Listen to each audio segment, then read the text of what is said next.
Muchas gracias. Siguiendo con el programa que ustedes tienen, vamos a presentar algunos de los temas más destacados. El informe es uno de los análisis más sólidos que, como mencioné hace un momento, se producen sobre la educación en el mundo. Por lo tanto, en estos minutos, que yo espero tomar entre 30 y 40 minutos, lo que intencionalmente quisiéramos colocar es algunos de los aspectos destacados, pero con énfasis en aquellos temas en los cuales todavía hay que trabajar, pero por otro lado hemos elegido algunos de los aspectos que aparecen como temas que tienen que ser reflexionados y tomados por parte de los países. Por esta razón vamos a hacer una presentación que es bastante general y sumarme a la invitación que ha hecho el ministro Wexler de que revisen el informe, de que saquen el mayor provecho del informe. Yo voy a hacer una presentación que es muy general, no abordo Perú, porque si alguien sabe de lo que pasa en el Perú, son precisamente peruanos y peruanas, y por eso precisamente a continuación de la presentación tendremos un panel en donde los colegas invitados van a hacer sus comentarios en relación al contexto peruano, y para eso estarán con nosotros el señor Guillermo Molinari, viceministro de Gestión Pedagógica, la señora Cristina del Mastro, decana de la Facultad de Educación de la Pontificia Universidad Católica del Perú, Santiago Cueto, miembro del Consejo Nacional y director de grade, pero que además Santiago ha sido parte durante un periodo del board del informe de monitoreo a nivel mundial, y también el señor Rafael Egusquize, director del Instituto de Investigación de Políticas Educativas de la Cayetano Heredia. Con estas alertas y con estas menciones voy a abordar los siguientes temas. Una primera parte que se refiere de modo general a los elementos destacados que aparecen en relación a los objetivos de desarrollo sostenible, con foco en el objetivo 4, que es el de educación, y después voy a hacer una referencia ya al foco que tiene este informe, que es rendición de cuentas, y cerrar con unas recomendaciones generales. Permítanme solamente recordar que son 17 los objetivos de desarrollo sostenible a los cuales se comprometieron 193 países en el mundo, entre ellos el Perú. Perú tuvo una destacada labor en la construcción de los objetivos de desarrollo sostenible, particularmente en el objetivo 4. De hecho, aquí hay varios de los colegas, Madeleine Zúñiga, Gloria Helfer, varios de los colegas que fueron parte, junto con las autoridades, en la construcción del informe del ODS 4. Por lo tanto, mirar el ODS 4 en el marco de los objetivos de desarrollo sostenible. Y solamente para actualizar, ahí está escrito el objetivo 4, que se refiere a garantizar una educación inclusiva y equitativa de calidad y promover oportunidades de aprendizaje permanente para todos como una responsabilidad compartida. Permítanme aquí solo llamar la atención en un punto. Antes de los objetivos de desarrollo sostenible, tuvimos los objetivos del milenio. Varios de ustedes recordarán cuál era el objetivo de educación en el marco de los objetivos del milenio. Recordarán que el objetivo era universalizar la educación primaria. Ese era el objetivo del mundo para la educación durante 15 años, y precisamente este objetivo da un salto importante como resultado de los progresos que ha vivido el mundo. El ministro Wexler ha hecho referencia al caso peruano, pero además da un salto importante en el sentido de que se instaló el derecho a la educación como un tema sin discusión por el cual todos los países se comprometen. Si ustedes se fijan, no hablamos de educación primaria universal, estamos hablando de garantizar educación inclusiva, equitativa, de calidad y oportunidades de aprendizaje permanente, esto es, aprendizaje a lo largo de la vida. Y quisiera en ese sentido destacar el gran salto que dan los objetivos de desarrollo sostenible, que no es otra cosa que el salto que los países han dado en términos del compromiso con la educación. Esas son las 10 metas que tiene el objetivo de desarrollo sostenible, que es consecuente con lo que mencioné anteriormente y en las que ustedes van a encontrar todas las dimensiones, o por lo menos una buena parte de las dimensiones que hacen a la educación, y destaco también aquí algunos elementos muy interesantes, otra vez, educación primaria y secundaria universal, lo cual es, por supuesto, muy válido, pero además esta primera infancia, educación técnica y profesional, habilidades para un trabajo decente. El género sigue siendo un tema importante, la igualdad entre los sexos, la alfabetización, pero fíjense ustedes, en el punto 7, y creo que para quienes están aquí es particularmente destacado, el hecho de que se coloca la educación como un motor fundamental para la ciudadanía. Y la ciudadanía es uno de los conceptos más amplios en términos de participación, de compromiso, de responsabilidad, de autocuidado, etcétera, como vamos a ver después. Y por otro lado, destaco la presencia de docentes, este tema que nos convoca a tantos de los que estamos aquí como un tema fundamental entre los 10 que ahí se han planteado. La Agenda 2030 tiene 3 elementos que me gustaría destacar. Primero, el hecho de pensar que los objetivos de desarrollo sostenible no son posibles sin la educación. Si no es el objetivo 4, son los objetivos en su conjunto los que demandan una atención a la educación de todas las personas. Esto es fundamental. Así como desde los otros objetivos también se aporta y se contribuye con la educación. El segundo punto que es fundamental y por el cual hoy el informe aborda un foco temático que es rendición de cuentas tiene que ver con la titularidad de los países. Los objetivos de desarrollo sostenible ni han sido construidos ni son responsabilidad de la cooperación internacional. La cooperación internacional, organismos como la UNESCO, como varias de las agencias que están aquí presentes, saludo a la colega de UNPA, quien está acá también, hemos apoyado, hemos facilitado, pero es una responsabilidad de los países. Los titulares, los garantes, los responsables son los estados, son todos los que estamos aquí, en todos los niveles. Y por otro lado, plantear esta lógica de responsabilidad compartida, no es un solo nivel, como vamos a ver a continuación. El nuevo horizonte de los compromisos, un tema del cual ya he hablado, y quiero mencionar que es extremadamente importante tener un instrumento jurídico al cual el Perú se ha comprometido junto con otros 192 países, un instrumento que, como ha dicho el ministro, permite abrir también horizontes en el sentido de tener un respaldo en términos de compromiso. Creo que los temas que ahí se plantean como este nuevo horizonte son precisamente los temas alrededor de los cuales el país, el Perú en concreto, está discutiendo. ¿Qué es el Global Education Monitoring, por sus siglas en inglés y en español, el informe de seguimiento de la educación en el mundo? Es un informe independiente, especializado, de nivel global, coordinado por la UNESCO, en el cual además participan múltiples agencias de cooperación multilateral, bilateral y agencias de cooperación de los gobiernos. Mide los progresos de los ODS, del ODS 4, analiza la eficacia de las políticas en relación a objetivos. Es una herramienta valiosa. Ese es el punto que quisiera también resaltar. Es una referencia valiosa en el sentido de tener información que se deriva de la investigación para tomar decisiones, para fortalecer políticas, para modificar políticas, para marcar el rumbo de la educación en los países. Y algo que es importante, dado el tema que hoy trata el informe, es que fomenta la conciencia pública en la función esencial que tiene la educación en el desarrollo sostenible. ¿Cómo se elabora el informe de seguimiento? Primero, la información es oficial. Son los países los que proveen la información. Esto es bien importante. Además, se remite a investigación de última generación, tiene estudios de caso y hace un análisis siguiendo la lógica de los anteriores informes en 2 dimensiones. Por un lado, recorre las metas del objetivo 4, pero por otro lado, cada año se focaliza en un tema que en este año es la rendición de cuentas.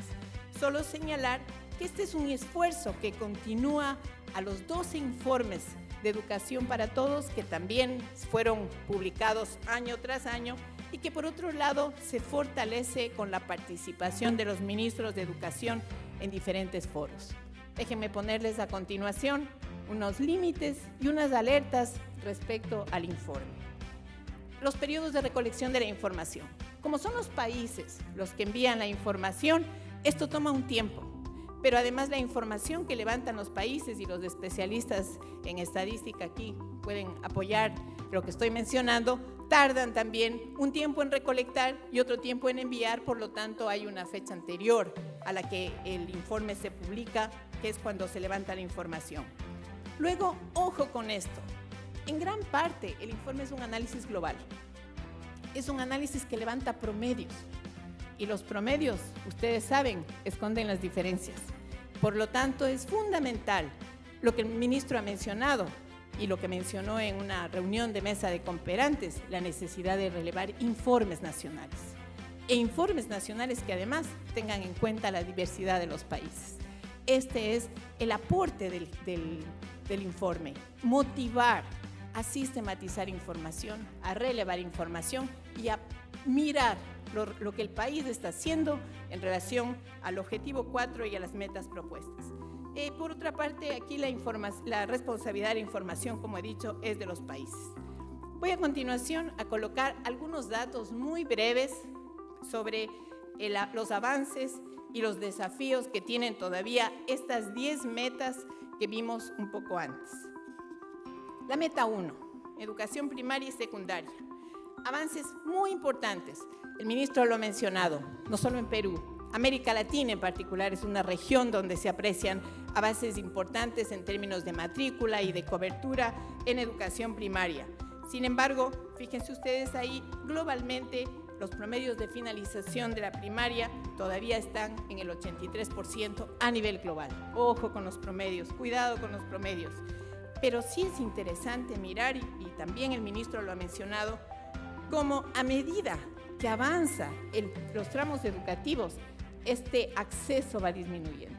Globalmente, 69% de los jóvenes adolescentes en el mundo asisten a secundaria inferior y solo el 45% están en educación secundaria superior. Este es un descenso dramático.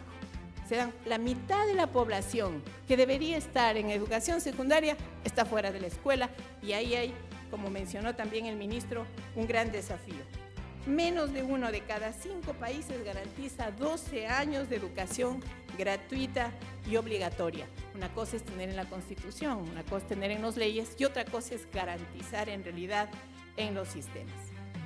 En la meta 2, educación inicial, efectivamente, importantes progresos. Hasta hace unos años el tema de la educación inicial, educación preprimaria, estaba fuera del mapa de los proyectos educativos. Ahora, casi 7 de cada 10 niños están fuera de la escuela. Pero ojo, otra vez, el acceso es desigual, sigue siendo desigual, y ahí podemos ver muy rápidamente cómo en educación preprimaria se ve claramente la marca de la situación socioeconómica.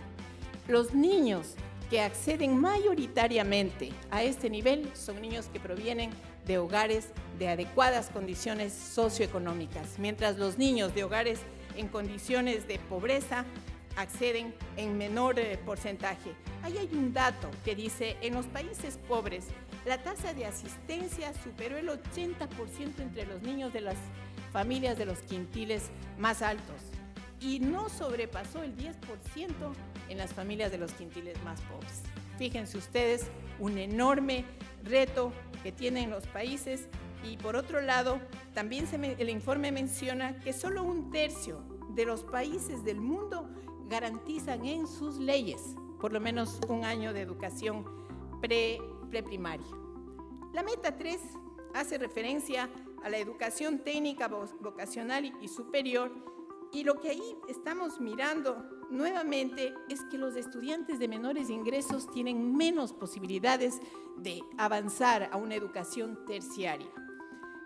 Algunos datos que también están a continuación hacen referencia a que solo la tercera parte de los estudiantes que egresan de educación secundaria acceden a educación terciaria. Si ustedes se acuerdan que ya a la secundaria superior solo llegaron 5 de cada 10, aquí 3 de ese número que llegaron, apenas de ese número van a educación terciaria.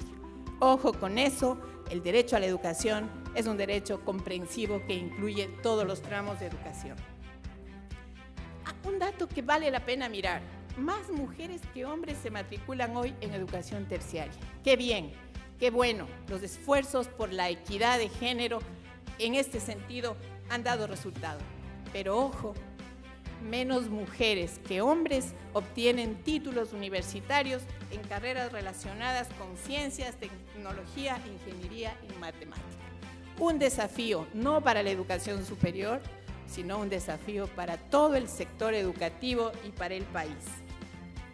En la meta 4, habilidades para la vida, se coloca todas estas condiciones que hoy en este mundo necesitan las personas para insertarse en la sociedad, no solo en el trabajo, en la sociedad. Y aquí un elemento que destaca el informe es que la brecha, al ministro no le gusta la brecha, pero bueno, ahí iremos cambiando a medida que vamos avanzando en los informes, ministro. La debilidad en las competencias digitales es la nueva frontera en términos de desigualdad. Una nueva frontera se añade a las fronteras que conocemos. La meta 5 de equidad es una meta histórica para quienes han luchado por el derecho a la educación, y ahí también vale la pena señalar que el 66% de los países han alcanzado la paridad de género. Y cada vez más países avanzan hacia la paridad de género, y este es efectivamente un dato importante en el caso del Perú. Y en la región este es un dato también importante. Otro dato importante, vale la pena destacar: el número de jóvenes no alfabetizados ha descendido un 27% en la década pasada. Esta es una buena noticia, pero al mismo tiempo, otra vez, ojo con las nuevas maneras que se expresa el analfabetismo, como por ejemplo el analfabetismo digital. Eso dice el informe. La meta 7, una de las metas más importantes en términos de entender la educación como un proceso integral de formación de los seres humanos, sin embargo tiene dificultades en su definición, y ahí yo quisiera ya empezar a colocar algunos compromisos que podríamos hacer. Ministro, viceministro, colegas que están aquí, podría ser interesante empezar a definir qué el Perú asume como desarrollo sostenible y ciudadanía global. Cómo podemos incorporar temas de identidad, participación, protección del ambiente, autocuidado, otra vez igualdad de género. Fíjense ustedes que en 1980 solo el 13% de libros mencionaba la ciudadanía mundial. Ahora, después de ¿cuántos? 30 años casi, esta mención solo ha subido al 25%. Subió, buena noticia. Tiene que no solamente subir, tiene que cubrir como un concepto para todos quienes trabajamos en educación. El 51% de países, la mitad de los países, integra la educación para el desarrollo sostenible en la política. El 33% en sus planes de estudio, y solo el 17% de docentes recibe formación en temas de desarrollo sostenible. Sé que es un promedio, ahí hay un dato para las facultades de educación, para los institutos, para el propio ministerio, cómo es la manera como se están incorporando estos temas en la formación de docentes. En esta meta se incluye también educación para la sexualidad integral, que afortunadamente ha tenido un importante apoyo en las políticas, aunque su aplicación depende mucho de los escenarios, de los contextos, de las tensiones que se van generando en los países, pese a que hay estudios que muestran que tiene una notoria incidencia en la disminución del embarazo adolescente, en la disminución de la prevalencia de enfermedades de transmisión sexual y mucho más, y aquí hay especialistas que pueden abordar ya los temas de Perú. Aquí está nuestra colega de UNPA que trabajan mucho estos temas. Vamos con el tema de derecho de las mujeres otra vez en los textos escolares. Fíjense ustedes que en la década pasada solo el 37% de libros de texto mencionan los derechos de las mujeres. 1 de cada 4 textos en estudios secundarios hace referencia a la diversidad étnica, religiosa, cultural, lingüística. Las menciones han aumentado. Sin embargo, hay que cuidar que no sean estereotipadas. Tenemos un trabajo grande en términos de la producción de materiales y de libros para que sea también un espacio de promoción de la diversidad. En relación a entornos de aprendizaje, antes, el tema de la educación en emociones debiera entrar en esta meta. No está todavía clara y yo sé que es una preocupación constante de mi amigo José Antonio, director de la OEI. Creo que ahí también tenemos temas como para seguir profundizando. Meta 8, entornos de aprendizaje. El ministro ha hablado también sobre este tema. Es una de las metas importantes, pero ojo, no se está hablando de aulas solamente. No se está hablando de escuelas pensadas en infraestructura. Se está hablando de entornos, de espacios, lo que significa infraestructura, servicios básicos, pero además seguridad, buen trato, afecto, no violencia. Así es que ahí también hay un importante trabajo que realizar para que todos los programas de infraestructura se acompañen, se complementen de precisamente este tipo de entornos estimulantes para el aprendizaje. Voy cerrando. Meta 9. Releva la importancia de los programas de beca, especialmente para estimular a los chicos que se quedan fuera de la escuela, y creo que ahí Perú seguramente va a tener varias cosas importantes que decir sobre su experiencia en los programas de becas en diferentes niveles. Llego a la meta 10, que por razones de mi historia profesional es una de las pasiones que convoca. Docentes, sin buenos directores, sin buenos profesionales de la educación, no hay cambios educativos. Por eso este informe insiste en la necesidad de invertir en directores y en docentes como una prioridad para alcanzar el ODS 4. Cierto es, los países han invertido recursos importantísimos en capacitación docente. Algo nos está diciendo, y ese algo tiene base en investigación, respecto a que hay que pasar de la capacitación, probablemente Perú ya lo ha hecho, de la capacitación solamente a reformas, a políticas, a estrategias, a programas que asuman el trabajo docente con toda la integralidad que supone una profesión compleja y en donde múltiples dimensiones tienen que articularse y dialogar y avanzar juntos en este trabajo de fortalecer políticas docentes con enfoques integrales. 2 palabras sobre el gasto público en educación, que en muchos países ha aumentado, esto hay que destacar, pero aún falta alcanzar el nivel necesario que cada país requiere de acuerdo a las metas planteadas, falta mejorar en algunos países la calidad del gasto y falta distribuir con criterios de equidad. En ocasiones, las poblaciones en contextos de vulnerabilidad no son atendidas porque se asume que es muy caro educar a los chicos que están fuera de la escuela y que están en zonas dispersas. Es muy cara la educación intercultural bilingüe por las especificidades. Es muy caro educar a la población en términos de discapacidad. Es muy caro en relación a qué. ¿Contra qué se mide lo caro o lo barato? La única medida es asegurar el derecho y no es caro si es que significa invertir para asegurar el derecho a la educación de toda la población, independientemente de sus características de diferente tipo. Algunas recomendaciones brevísimas, ustedes encuentran esta información muchísimo más ampliada obviamente en el informe. Los ODS son ambiciosos. El trabajo conjunto es una de las vías que se plantea para ello y por eso saludamos la presencia aquí de todos los sectores que en el campo educativo están involucrados con educación.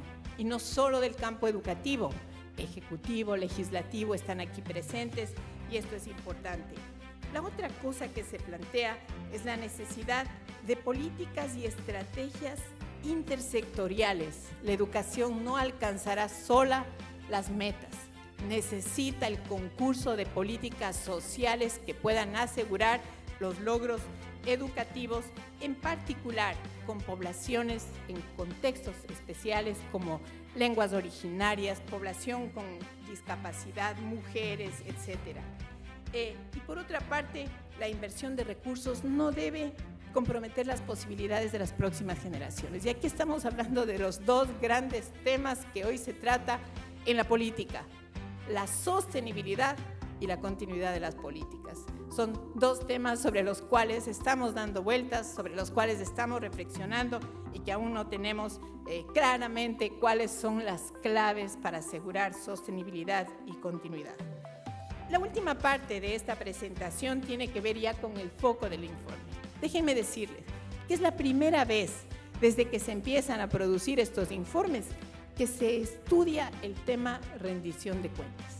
Y esto tiene también unas particularidades, porque o todos somos responsables o unos pocos son responsables, y creo que el haber hecho este estudio global con foco en la rendición de cuentas nos marca también nuevas maneras de mirarnos en este marco de corresponsabilidades.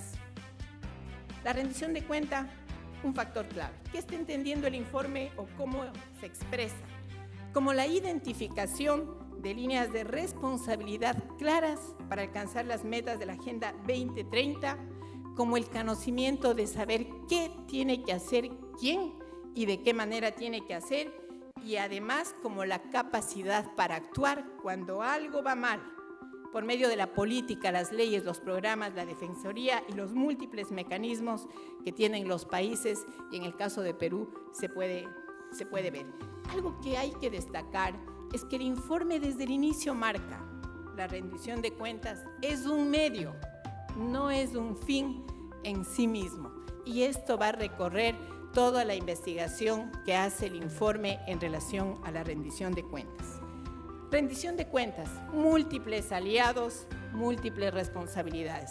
Seguramente faltan algunos, tal vez podríamos añadir, pero el informe recorre la responsabilidad de gobiernos en todos los niveles: nacional, regional, local, poder legislativo, sector privado, sociedad civil, academia, facultades, instituciones formadoras, escuelas, docentes, directores, gremios docentes, aparecen también aquí familias, cooperación internacional, medios de comunicación.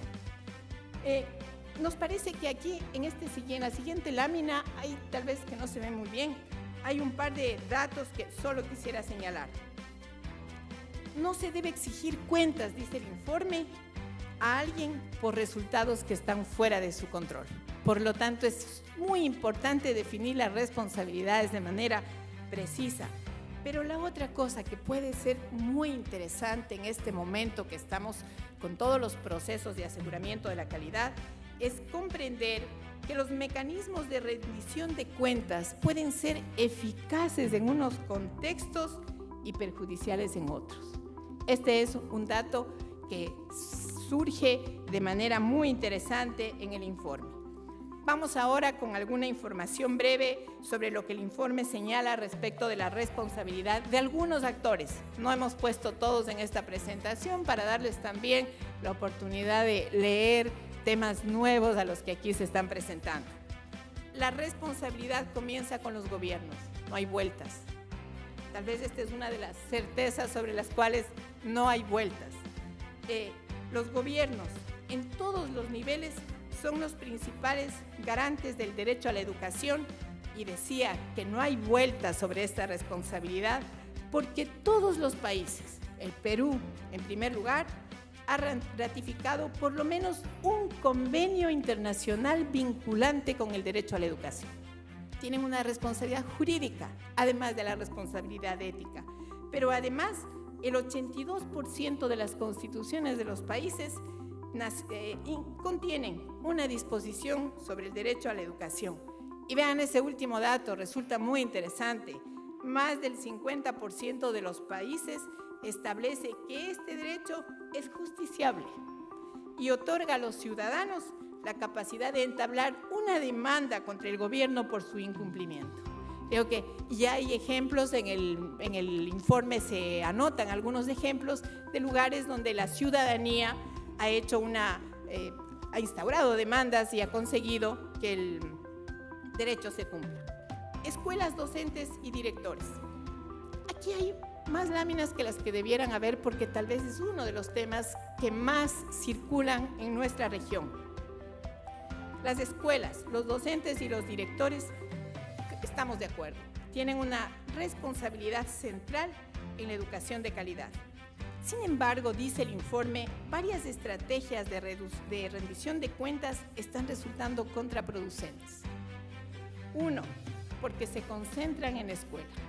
Casi todos los mecanismos y dispositivos de rendición de cuenta en varios países se concentran sobre medir el desempeño de directores, de docentes y de estudiantes.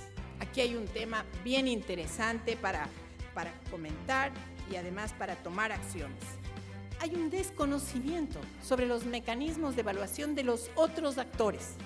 La manera como se evalúa a los directores, a los docentes y a los estudiantes es conocido, es pública. Cómo se evalúan a los otros actores en algunos países parece no ser tan pública. Hay debilidades en el aseguramiento de la calidad de la educación pública, dice el informe, y esto genera una sensación de inequidad entre el sistema público y el sistema privado.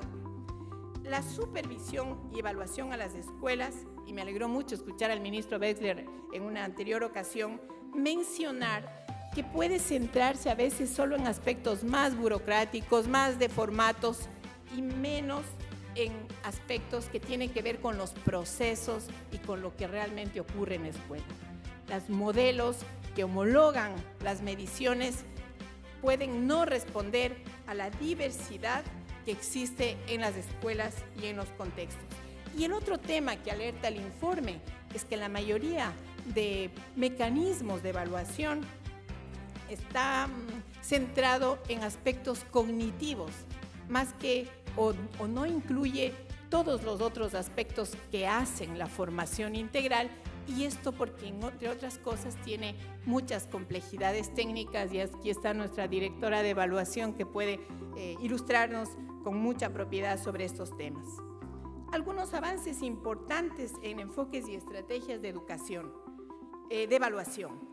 Se habla y se ha instalado la noción de evaluación para la mejora.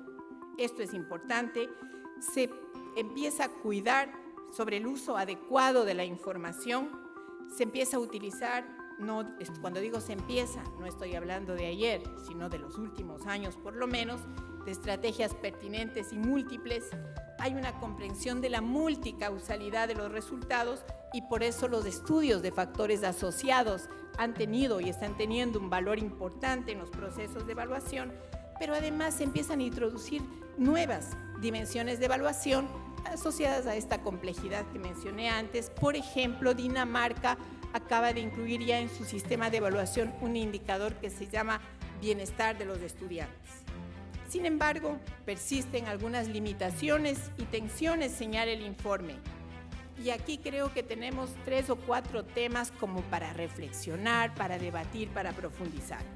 El informe dice que hay indicios desiguales, no dice que no hay indicios, dice que hay indicios desiguales sobre la relación entre evaluación por desempeño y buena educación, entre la relación entre sanciones a las escuelas por los resultados y mejora del aprendizaje, y entre sanción y mejora de la responsabilidad. En un estudio realizado en 11 países de la OCDE, por ejemplo, 5 países demostraron que la evaluación estaba asociada a la mejora del aprendizaje y 6 no apareció esta relación. Otra vez, el informe no dice que no hay relación, lo que dice es que los resultados son desiguales y podría ser un buen momento para profundizar en investigaciones que puedan encontrar explicaciones y orientaciones claras. Hay algunas tensiones que levanta el informe. El informe a nivel global señala que las evaluaciones rígidas fomentan la enseñanza para rendir las pruebas a expensas de los estudiantes más vulnerables.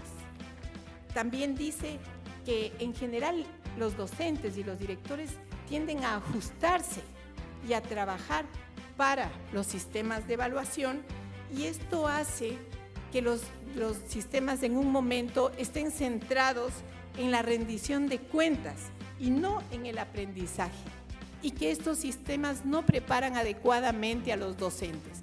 Ahí creo que tenemos varios temas bien importantes para profundizar. Y por otro lado, dos estudios de caso, dos estudios que realiza el informe, dice que el pago basado en el desempeño tiende a promover entornos competitivos y reducen la motivación de los docentes. Hemos puesto ahí una mención que hace el director del informe, que señala que los resultados escolares de los alumnos, si es que se basa en los resultados escolares de los alumnos para sancionar a las escuelas y los docentes, se corre el riesgo de que estos modifiquen su comportamiento para protegerse de las sanciones y puede conducir a que los alumnos rezagados queden todavía aún más rezagados. Comunidad y evaluación de escuelas, y estamos cerca de concluir esta parte. El desempeño de las escuelas mejora con procesos colaborativos y evaluativos por parte de las comunidades. Ojo, este es un tema en el cual varios países están entrando. La participación de las comunidades en la evaluación de las escuelas. ¿Qué dice el informe? Colaboración y evaluación. Colaboración y rendición de cuentas. No solo vigilancia, también compromiso con el trabajo con las escuelas. El informe señala que la incorporación de los resultados de evaluación en la formación de docentes y en las comunidades de práctica muestra resultados bien interesantes. No es nuevo, se ratifica el hecho de que la evaluación para la mejora es lo que realmente permite dar saltos en términos de progreso. El monitoreo comunitario de maestros que varios países han incorporado en sus sistemas de evaluación es eficaz cuando las observaciones se centran en tareas que son identificables. El fortalecimiento del protagonismo y la responsabilidad ética de los docentes, directores y sus organizaciones gremiales lleva también a procesos de rendición de cuentas más claras y a progresos en los resultados. Pero vea usted esta última mención. La confianza en los docentes y en las escuelas influye en la eficacia de los métodos de rendición. Confianza en los docentes, y ese es un reto para muchos países que tienen que modificar el imaginario social que existe respecto del trabajo de los docentes y de las escuelas. Familias, también dice el informe, tiene que rendir cuentas. Las familias tienen las principales responsabilidades en la asistencia y el comportamiento de los hijos, y por otra parte, las familias tienen que rendir cuentas sobre la manera como crean entornos familiares estimulantes para el aprendizaje. Todavía no aparece muy claro cuáles son los mecanismos de rendición de cuenta de estos factores fundamentales. Medios de comunicación, un tema que a todos los países les preocupa, cómo marcar la responsabilidad ética en los contenidos y en las formas de comunicación, cómo lograr un compromiso democrático para ejercer una vigilancia responsable, pero al mismo tiempo, cómo lograr que los medios de comunicación se involucren con el derecho y rindan cuentas sobre esta responsabilidad. En el campo del sector privado hay una responsabilidad ética frente a la primacía de la educación como derecho en los ámbitos de intervención. Hay ahora redes, aparte de las instituciones de educación privada y redes de educación privada, el sector privado participa en la provisión de libros, de materiales, de tecnologías, etc. El informe levanta el hecho de que deben existir regulaciones claras para la calidad, los precios y el apoyo a la diversidad de ofertas para favorecer la rendición de cuentas. También el informe alerta de que cuando los gobiernos pierden el control del sistema y dejan que los monopolios se instalen, tienen poco control sobre el sector educación. Ahí en la siguiente lámina hay algunos ejemplos de cómo es que la participación, la rendición de cuentas y la vigilancia ha ido consiguiendo cambios. No quería dejar de poner también la responsabilidad que tienen los organismos de cooperación como la UNESCO para rendir cuentas sobre la pertinencia de la cooperación, el cumplimiento de sus mandatos, de sus compromisos y la manera como cooperan. Modelos de cooperación respetuosos que se alinean con las prioridades de los países, que apoyan a los países en el cumplimiento de sus compromisos, son parte de las responsabilidades que tiene la cooperación internacional. Los otros actores ustedes van a encontrar en el informe. Voy cerrando con algunas recomendaciones rápidas, más que la oración, quisiera colocar palabras claves sobre promoción de mecanismos democráticos, temas de participación, necesidad de educación ciudadana para conocer las leyes, la normativa y hacer que se cumplan también sus derechos, educación ciudadana para asumir sus responsabilidades y cumplir con sus obligaciones, lograr que la educación sea exigible judicialmente, es un tema bien interesante. Y en el caso de Perú, fíjese, el informe señala que la construcción de proyectos educativos nacionales consensuados con responsabilidades claras son una condición para el cumplimiento del derecho y la rendición de cuentas, y precisamente Perú está en ese momento y viene de una historia de construcción de un proyecto educativo nacional que ahora va a tener una continuidad en este otro periodo con una participación importante. Los temas de descentralización, fortalecimiento de capacidades a nivel local y regional aparecen como temas que el informe recomienda tener presente para que en países como el Perú descentralizado haya un cumplimiento de las responsabilidades. Procesos horizontales de rendición de cuenta, formulación participativa de los presupuestos, una práctica que ha habido en el Perú, que hoy aparece como importante de ser fortalecida, y la instauración de una cultura institucional de integridad. La rendición de cuentas se asocia a la transparencia, se asocia a la lucha anticorrupción, y por eso es importante institucionalizar estas culturas. Otros temas fundamentales tienen que ver con la participación democrática, organismos que puedan funcionar como espacios para expresión ciudadana y una normativa que en conjunto pueda asegurar esto que está puesto en los órganos y en las instancias y en la normativa global. Cierro nuevamente poniendo los 17 objetivos, destacando que todos estos objetivos, como vemos en la siguiente lámina, en la base de todo esto están temas mayores. ¿Para qué queremos una educación de calidad? ¿Para qué el derecho a la educación? ¿Para qué la salud? ¿Para qué el trabajo decente? ¿Para qué un medio ambiente respetuoso? Para erradicar la pobreza, para luchar o adaptarnos al cambio climático, para garantizar las oportunidades de las futuras generaciones, pero para algo que a veces se nos olvida, para que los seres humanos podamos vivir en alegría, en respeto, en bienestar y con felicidad. En eso estamos, y para eso es que queremos hoy entregar este resumen del informe de monitoreo de la educación en el mundo. Muchas gracias.